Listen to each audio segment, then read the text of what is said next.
नमस्कार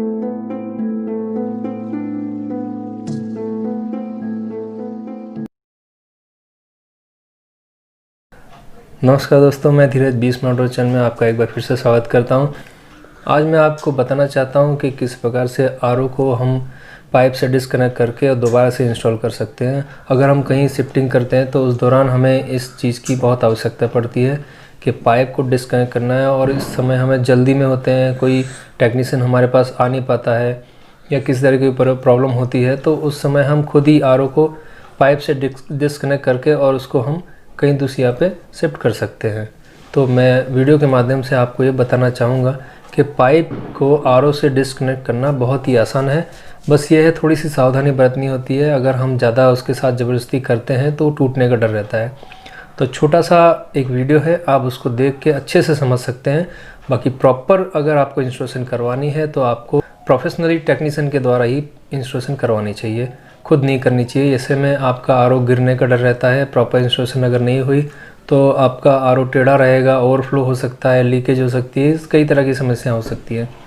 तो मैं आपको बस यही बताना चाहूँगा कि इंस्टॉलेशन आप टेक्नीशियन के द्वारा ही करवाएं।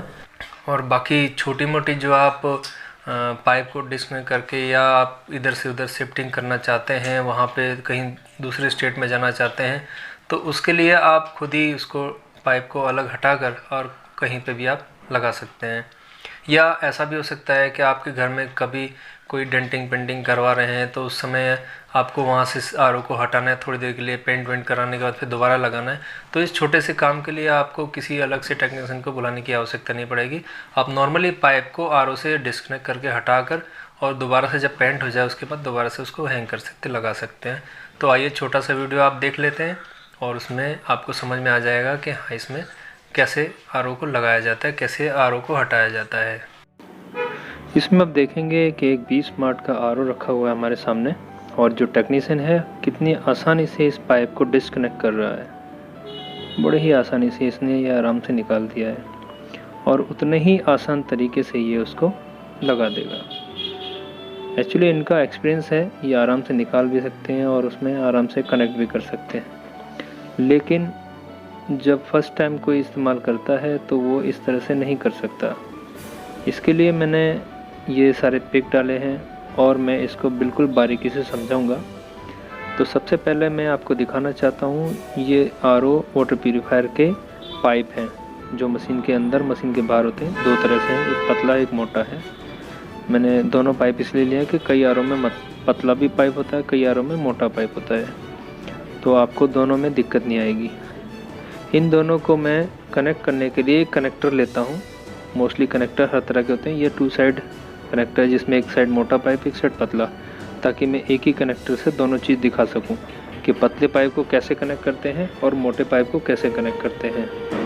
तो चलिए मैं सबसे पहले आपको दिखाना चाहता हूं कि जो मोटा पाइप है उसको हम पहले कनेक्ट करते हैं। जब कनेक्ट करेंगे तो यहाँ पे थोड़ा सा तार लगाने पर ये पुश हो जाएगा। आपको महसूस होगा कि हाँ, ये अंदर फिट हुआ है, और ये हमने जो खींचा है इसको, ये जो राउंड है ऐसे आराम से निकल गया। लेकिन होता क्या है इसमें, अब मैं पतले पाइप को एक बार दिखाता हूँ। जैसे ये पुश हो गया, अब ये जब खींचेंगे तो ऐसे नहीं निकलेगा। ये वाशर जो बाहर निकल रहा है इसको हमें दबाना होगा। जो इसका पाइप है वो आसानी से नहीं निकलता है। इसलिए क्या है कि जो हम पाइप खींचते हैं उसके साथ में जो लॉक बाहर आता है उसको हमें अंगूठे से दबाना होगा। जब हम अच्छे से दबा देंगे तो पाइप आसानी से बाहर आ जाएगा, इस प्रकार। तो दोस्तों, इस वीडियो के माध्यम से जो मैंने आपको पूरी जानकारी देने की कोशिश की है, अगर उसमें आपको किसी तरह की कोई कमी लग रही है या आप किसी चीज़ को नहीं समझ पा रहे हैं तो आप मुझे कमेंट करके भी पूछ सकते हैं।